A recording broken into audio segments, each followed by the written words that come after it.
Chris Lee, Blake Lovell, and Blayne Gilmer of Southeastern 14 here as we continue our series of SEC football previews for the 2022 football season. Today we get to the Arkansas Razorbacks. Blake, do you think there are any Arkansas fans who watch our stuff? Are we talking about the must bus in transition here on the fast break for the 2-on-1 dunk, or are we talking football? I'm not sure. How do we do this? No, there's plenty of, we say this, if you're a new Arkansas fan and you're seeing this video wondering what we're talking about, we've got quite a few of those. Subscribe to the channel. So go ahead and hit that subscribe button. Get the cheap plugs out of the way early. But yeah, we've got a nice Arkansas following. We thank the nice people of Arkansas for pushing our channel the way that they have over the past, goodness, what? I don't know, Chris, a year now, I guess. Yeah. Something like that. And yeah, so I think this will be an enjoyable football discussion, just as it was an enjoyable basketball discussion with the Razorbacks this season. Well, it should be an enjoyable year. We've previewed Arkansas' schedule. I think I referred to it as the most interesting schedule in the world. It's brutal. It really is. It is brutal. But you know what, Blayne? Let's start here. Sam Pittman. My goodness, has a coach ever gone from what in the world are you doing to lock him up for life any faster than Sam Pittman? I'm not trying to sound like, somebody that is like smarter than everybody else or something like that, but I don't think there was many doubts about Sam Pittman as a coach by people who knew the Georgia program because of how accomplished Sam Pittman was as a recruiter, and also everything behind the scenes you heard about how he is as a X's and O's guy. I mean, he's an offensive line coach. When you're an offensive line coach, you got to know, that's where it all starts. You got to know how you're going to get everybody blocked. And also it helps you know the other side of the ball really well in terms of fronts and things like that. And I don't think there's been a better cultural fit hire than Sam Pittman to Arkansas, maybe in the last 10, 15 years. I mean, it's just a home run hire in terms of a guy that fit perfectly. Same thing could be said for an Ed Orgeron right at LSU if he'd have kept the off the field stuff right. I mean, perfect cultural fit. So I think Sam Pittman, and he's keeping it between the buoys, so to speak, unlike Orgeron did. Yeah, I mean, all right, I'm gonna start with a little bit of it. Go ahead, Blake. I was gonna say, I mean, he gave them what they needed, right? And they talk about like the fit, and you consider what they were coming off of. I mean, it's just they needed something that could get you going in the right direction, but it had to be something that fans could buy into. And as we always say, what's the easiest thing to buy into? And that's your team winning games. And I think, his ability to do that as quickly as they did, after that first season going into last year. Yeah, I mean, it's just that I think he was the perfect fit. And, any questions you have, they put a lot of those critics and doubts to rest last season. So, well, being likable and also winning a lot more games before you're supposed to are very good recipes to make a fan base happy. There's also another thing that's a great recipe for that, and that's having a great quarterback. Tell me if this is a hot take, because I don't think it is. I think KJ Jefferson is the most underrated player in the league. I mean, he'd be up there with the argument of it. I mean, he gets overlooked a lot in certain things, but there's other guys out there that we've talked to, like a Cedric Tillman at Tennessee, a receiver, bona fide number one, but he's right up there with them in terms of guys that you don't, necessarily pop out when you think best player in the SEC, but production-wise he is. For this discussion, we're all going to be on the same page and say that he is. That way we are fully catering to the audience and pandering. We've been accused of that before, I think. As you can see right up here. I was going to say, yeah, we do plenty of that. No, I think it's a good point. Like you said, I mean, you talk about just the skill sets and all. I'm sure we can make a long list of players we put on there and narrow it down. But, yeah, I'd have a hard time believing that he wouldn't be on that list. So he's such a good fit for what Kendall Briles wants to do, too, yeah. Lee. Yeah, no, I agree. I was going to say, let's talk about the help around him. Of course, they lost Treylon Burks to the NFL. We'll see him play in our hometown of Nashville, Blake and I will, and very excited about that. But they've got some pieces around him, too, this year. They'll lose him, but they always are able to cobble together a running game. Of course, Jefferson helps with that, and plenty of skill still left around there.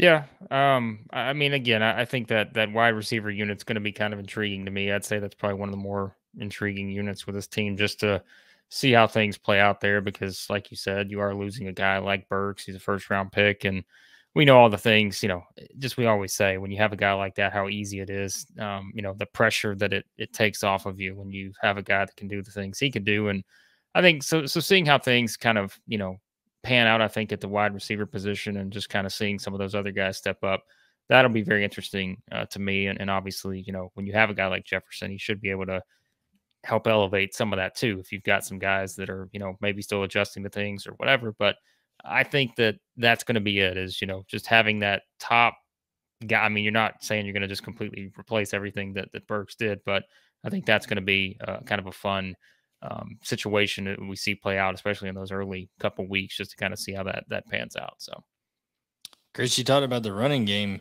I think the combination of Rocket Sanders, Dominic Johnson, and AJ Green, that's one of the deepest running back cores in the SEC, and that says something when you got Georgia's and Alabama's and teams, even Kentucky, who has a tremendous running back group, Auburn. But Arkansas, I think, is right up there with them. And Rocket Sanders is a guy who, from Florida, that burst onto the scene, had a really good year last year. And, he's a bigger back that can move. I think Rocket Sanders is a guy that, people, you talked about being overlooked. He may be a guy that's overlooked in that Kendall Briles offense. By the way, that offensive line is going to be really good too, I think. Yeah, of course, 4 out of 5. No 4 surprise. out of 5 starters. Yeah. So go figure. Yeah. Yeah, their identity built around the offensive line. Well, there's one guy I want to bring up too, and I don't know how much you guys have followed him, but I saw him play in high school, and I stood next to him on the field, and he's playing tight end now, which is probably a better fit for him, given maybe it gets him on the field a little bit more. But Trey Knox is just a really intriguing player. He's one of those kids that when you watched him up close, you're like, this is a can't miss kid. He's that prototypical NFL receiver body in high school where he's tall and rangy and, just seemed like a nice kid to boot. Sometimes with receivers, comes that ego tag, and I just being around him, he seemed a little more down to earth than a lot of kids of his stature. But that's one who was at one point, I know, a top 100 recruit in high school. You move him to tight end, you take advantage of his gifts, you bulk him up a little bit. That'll be a kind of an under the radar player, I think, to watch this year. Yeah, no, that's a good point. I think the size too, and that's what I was going to bring up. Like this entire group, right? Like just you're talking about him, and especially look at that wide receiver group I was talking about. I think that's something we know in the SEC, right? It's size and speed, and I think this group has that. And you talk about Knox, he certainly fits that criteria. So, yeah, we know that Arkansas is going to be able to run the football, like you said. It's the question of, okay, where does the playmaking ability at receiver come into play? They believe that they, did the best they could to replace, Treylon Burks, who goes on. I mean, he overwhelmingly led them in receiving last year. I'm talking 1,100 yards, and the next one on the list was Tyson Morris, I think at 320. So they're both gone. So when it comes to those being gone, now you got Jaden Hazelwood, you got Matt Landers, and as you said, Trey Knox, who all can be good pass catching threats and all have good size to them. Jaden Hazelwood's a guy that was good, kind of legendary in the state of Georgia for what he did in state championship games and things like that. And now he finds his way reunited out there with his former high school coach out there on Sam Pittman's staff that ended up bringing him on the running back coach there. So when you talk about Jaden Hazelwood and you talk about Matt Landers, who transferred in from Toledo, 2 big receivers, an athletic tight end in Trey Knox, those are the guys that KJ Jefferson is trying to build a rapport with. And, Chris, they're using Malik Hornsby at receiver now too, their backup quarterback from last year. Yeah. Well, let me ask you a KJ Jefferson question. How much do you use him running the ball? Because obviously that puts you at an injury risk, but he's just a physical freak when he's got the ball in his hands too. Yeah, I mean, I think you played at the skill set, right? I think that's what you do, and we know that I mean, I think in this situation, we've seen guys like that have a lot of success doing both, passing, running, and I think he certainly has the skills to do it. And like we said, I mean, it's not like they don't have options to run the ball without him doing that. But yeah, it is something that I think you think about. But I also think you look at someone like that, and you're just like, you see the skill set, you play to the strengths there, and again, that's something he can do, and that just adds another element to your offensive approach, I think. So. Well, they added Cade Fortin, transfer quarterback from South Florida, and now I think what that's allowed them to do is they know they have a running quarterback in KJ Jefferson, and they couldn't utilize Malik Hornsby because it's kind of like the backup catcher in baseball, Chris. You never want to pinch hit the backup catcher because what if he pulls a hamstring or something like that, and you don't have a backup catcher? Well, if you only have one other quarterback on the roster, you got to be protective. Well, now they brought in Cade Fortin, and Sam Pittman specifically mentioned that as something that was really good for their team, not only because it's going to allow them to run KJ Jefferson and not necessarily gamble with his health, but know that there's a risk when you run the football, and they're going to allow him to do that because they believe in Cade Fortin behind him, and they want to use Malik Hornsby at receiver. So it's kind of a really, really underrated move in the offseason to bring in Cade Fortin and contributes directly to what you said with KJ Jefferson. Okay, let's talk defense for a minute. They lost Jaylen Catalan first half of the season. I don't remember exactly when. He was a preseason All-American. Getting him back will be huge in a league where they're going to throw the ball around the yard a good bit. I mean, the roster of quarterbacks we have already talked about in some other podcasts, having an experienced safety that's as good as he is back in this league is a big thing in their favor. Yeah, Jaylen Catalan is a guy that not only brought that experience, but he was productive. I mean, he was out there making interceptions, making exciting plays for that Arkansas defense. And, that is a big blow when you lose a guy like that. But you bring him in, and then also they bring in some key, transfer guys. They brought in Latavius Burney from Georgia at safety. So that adds a guy who literally played in the college football playoff and helped Georgia get to a championship last year. He's in there. Dwight McGlothern comes in and is a guy that Sam Pittman said if there was an award preseason for best trash talker, that Dwight McGlothern would win it. And that's not something you hear a coach say a lot of times. So a little behind the scenes at ACC Media Days. So I think you're absolutely right. Jaylen Catalan being back on that back end is huge. It's an Arkansas defense that knows that they got to tighten up a little bit. I mean, there's games like the Ole Miss game last year that they could have won. They scored enough points to win. They just didn't stop the other team from scoring enough to win. So, but that back end of that defense has got some experience there, and having Jaylen Catalan back is big. And Blake, they have also got some nice experience coming back at linebackers. Some guys that seem like they've been there for 7 years or so. Yeah. I mean, they've got a lot to work with on this defense. I think there's no question about it. I think the one thing everyone will point to is the line, and I think that's where, you start to look at knowing kind of what you lost in terms of, defending the run, defending the pass, and those kind of things. And I think that will be something that, again, we know things are set on the other side of the line, on the offensive line, but on the defensive line, I think that's where, you'll have some people have some questions about just, again, getting that pass rush, being able to, bring in some guys from the transfer portal and,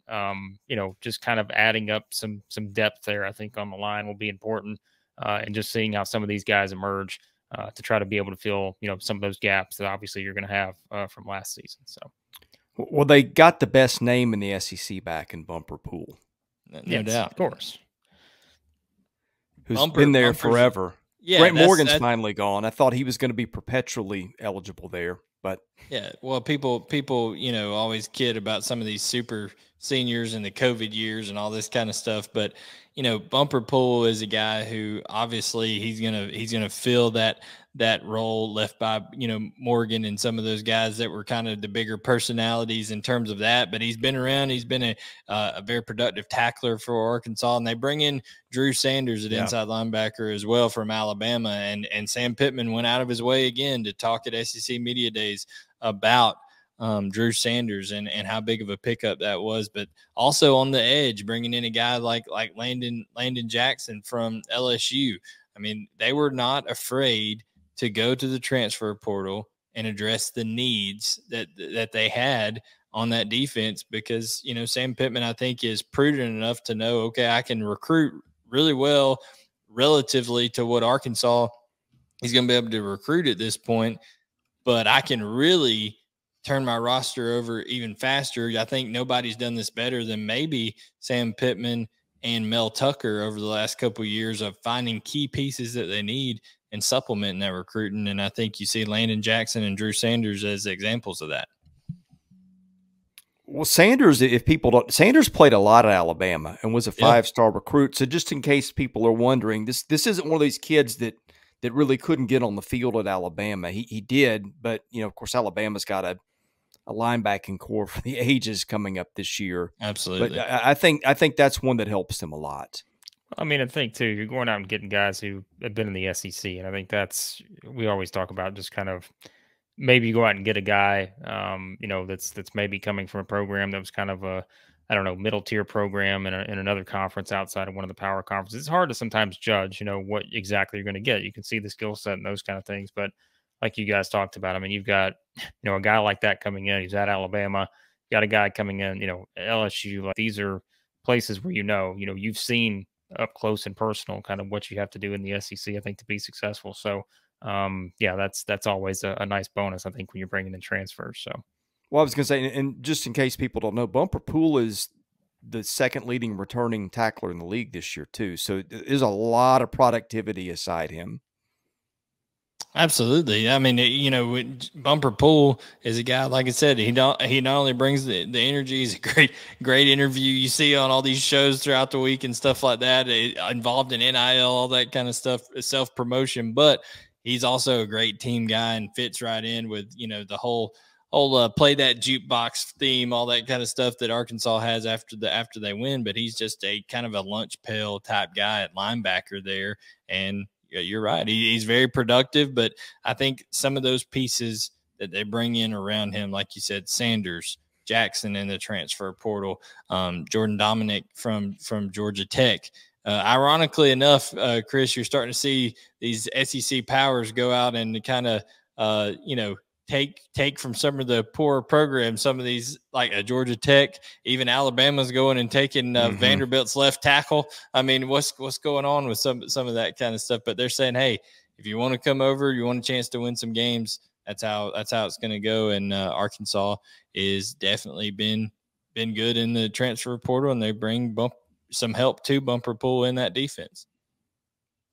I mean, think about this too, guys. Think about how important it was last season, not just from the standpoint of turning things around, but like we are in the start of the NIL boom and those kind of things. And you're talking about attracting players and that kind of stuff. I mean, we say winning is always important, right? But especially now, if you're talking about, think about how much harder it is. If you're, let's say, they go 3-7 in Pittman's first year. Let's say you win 3 games again last year or something. And you just talk about kind of, we always said, I mean, recruiting is such a huge part of it, but especially now when you consider all the opportunities that are available out there to guys, especially in the SEC, right? I mean, my goodness, we've seen the numbers, we know what's out there. I think that's something too that you look back on last season and think certainly it was big to turn things around for the program, but like the timing could not have been better given kind of where things are headed, you know, in the landscape of college athletics too. So. Let's talk about the schedule for a minute. And I know we did a video on this already. Man, if Arkansas wins 9 games from this, it absolutely deserves to be in a New Year's Day bowl, which I would presume it would be at that point. It's not easy. I mean, again, we will, if you go search the channel, we did a full schedule preview and we kind of broke things down in terms of how the schedule falls, but here's the things you can look at, right? If you're trying to find some of the positives, we said, Chris, they don't play a road game, true road game until October the 8th. That's at Mississippi State.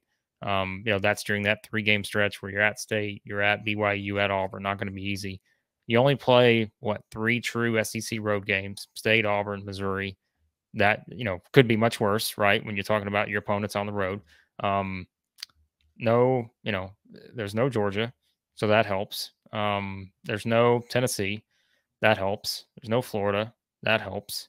So, but right, But you're playing in the SEC West, and kind of the gauntlet that's going to be. And then, as we talked about in the schedule, all of their non-conference games have interesting storylines involved.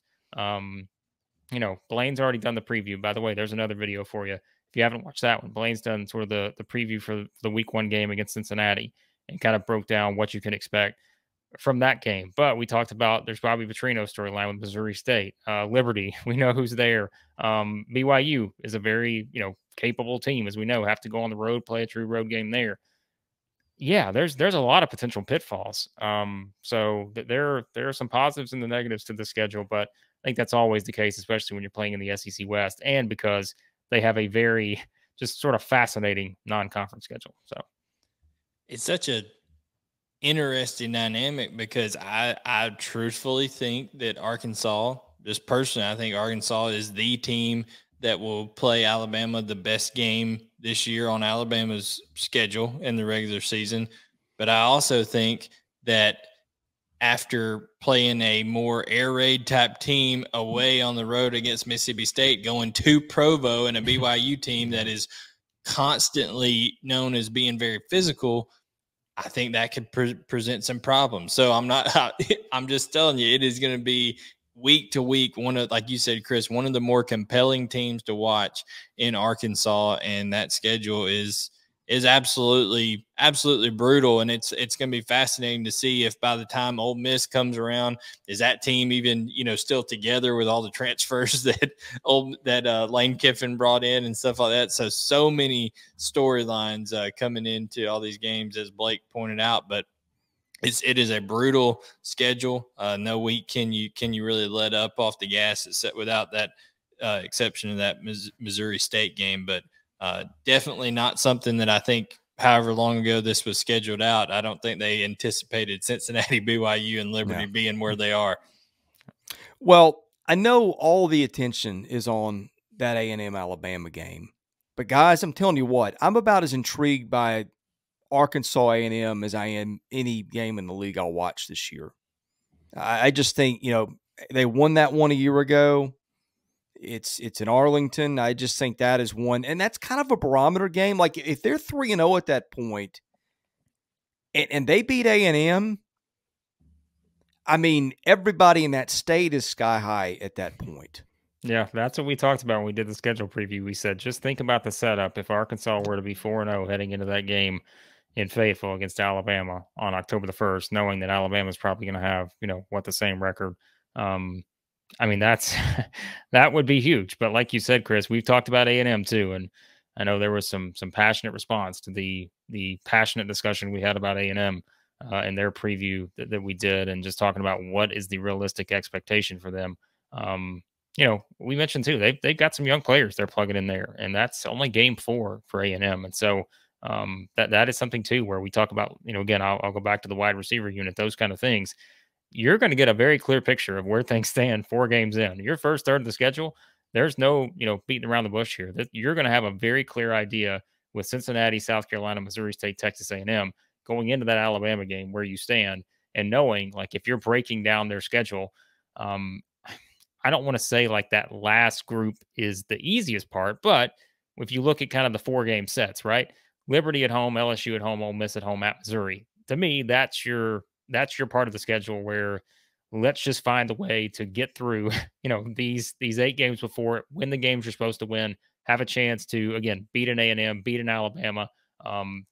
Certainly winning all 3. I mean, my goodness, if you win all 3 of those road games in the middle, you're sitting pretty, but try to win 2 of those. And it's just that kind of stuff. The setup with the schedule, that's, again, they're going to be one of the more entertaining teams to watch. Not just, I think, from, let's say someone like Jefferson and doing the things he can do and those kind of things, but just the games themselves. Like, I can't imagine, like we said it, Chris, what was it? I think Phil still had them with the 4th toughest schedule, but, when we looked around, we're like, okay, I think Auburn was 1, Mississippi State was 2. But if you're talking about in terms of the expectations, the expectation for a lot of people, and you guys can tell me if I'm wrong here, but I think the expectation is Alabama's 1 in the West, A&M's 2, but there is, the thought that, okay, maybe Arkansas is the team that jumps up there and, like Blayne said, has the best chance to challenge in Alabama, not just from an in-game standpoint, but maybe just from a record standpoint in that division. So, man, let's kick it off now. Let's go. I'll drop a little nugget on you here. Whatever the spread is for the A&M Arkansas game, I'm taking Arkansas to cover. I do not believe in Texas A&M. Well, here's the thing, guys. A&M is incredibly talented. Everybody knows it, 18 top 100 recruits or whatever the stat was. But I've seen fall camp. I've covered them before. You just don't know who's ready and who's not till you tee it up and get those kids there. And some kids don't respond to playing guys better than them for the first time all year or for the first time in their lives. Some kids do. I'm not saying that A&M can't have a great year and do who knows what, right? But I like what you said there because Arkansas is going to have names we know. I mean, names that have made plays in this league and a lot of them. And A&M is going to be something less than that in terms of proven commodities when those two teams tee it up, which I think if I'm Arkansas is why I'm glad I've got that game early rather than in November. Yeah, for sure. And I think the thing that you have is, when you got an experienced quarterback like a KJ Jefferson, what do you have on the other side in that A&M game? I don't think there's a quarterback on that roster that really strikes fear into that, Arkansas defense and Barry Odom on that side. I think they're going to be able to contain them in terms of from an athletic standpoint. And I think the experience on the back end, the guys they brought in and Bernee, and like you mentioned with Catalan coming back, I think they match up very well with A&M receiving core and tight ends that aren't, overwhelming at this point. Yeah. And I mean, look, that to me, as we said, you could pick any game on here. You talked about like the A&M game. Certainly that's a potential big swing game. I think about like, I wish I knew what was going to happen on September 24th and October 1st against A&M and Alabama. Cause then you're looking at that next game at Mississippi State, going from playing those two teams back to back, going on the road to Starkville, play a Mississippi State team that, again, we don't know how good they're going to be, but we know they got, a quarterback that's now been in that system. He's going to throw the ball a heck of a lot. And he's going to challenge your defense, even though we talked about the strength of the secondary. That to me is one of those games where maybe right now it doesn't look like, one of those just truly, you're not going to maybe rank it at the top of the list or anything, but you talk about how big that game could be depending on kind of how those previous 2 weeks go against A&M and Alabama. Certainly that could be a big one for Arkansas. So. Yeah, there's that mental hurdle, right? Whether you're on a high or you're on a low after that Alabama, it's mentally getting yourself prepared. And okay, we got to go on the road. We got cowbells, we got Will Rogers, we got all that kind of stuff we got to deal with going in there to Starkville. So, any parting thoughts on the Hogs that we didn't get to? Win total, guys, set at 7.5 is the currently by the odds makers, I think, from what I'm seeing. I mean, again, this is one of those, Chris, we always say it, like in some of these, this is one of those, like, stay away to me because it's the schedule. And again, I've said, I think Arkansas, I think it's Alabama, A&M, Arkansas, probably Alabama at the top, but in some order, it's A&M, Arkansas after that. And then I think those next four teams, how we phrased it, Chris, it's like you just don't know yet, and I want to kind of see it before I know exactly where to place maybe those next four teams. But yeah, I mean, I have a lot of confidence, I think, in this Arkansas team, and it's just that number is so interesting because of the schedule. And like we said, I think they're in a position, to go over that and certainly again have a chance to really be right there. Blayne said it. I mean, I'll repeat it for the third time now. Like, you feel like maybe just schematically with how this sets up, they could be the team with the best chance to challenge Alabama in terms of the regular season schedule and games. So, yeah, I mean, it's going to be a fun season. I truly believe that because, not only just the lineup and the games they're going to play and who they're going to play and where and all that, but I think this could be a very fun team to watch because we talked about just a lot of talented pieces here. And, a couple things to me, I'll probably have circled wide receiver group who kind of breaks out? How does that unfold? Defensive line, I think those are the two things that kind of stand out to me heading into the season. But yeah, we'll see how it plays out. Yeah, I agree. I think when it comes down to it, I like Arkansas to be the right there in that second team in the West slot. I think they're very comparable to a Kentucky in the East this year. They've got an experienced leader at quarterback. They've got a returning coordinator on the defensive side of the ball, and a head coach that is very steadfast and got the program trending in the right direction. So I think they're very comparable to the Wildcats in the East. I like Arkansas this year in 2022, and I think they're the one team that could potentially schematically in games give Alabama problems. Okay, we are going to preview all 14 SEC football teams. We're not quite halfway done, so we've either gotten to your team or we will be getting to your team. Best way to know when we get to your team is hit that subscribe button. Help yourselves out, help us out. Thanks for watching. We'll see you again soon.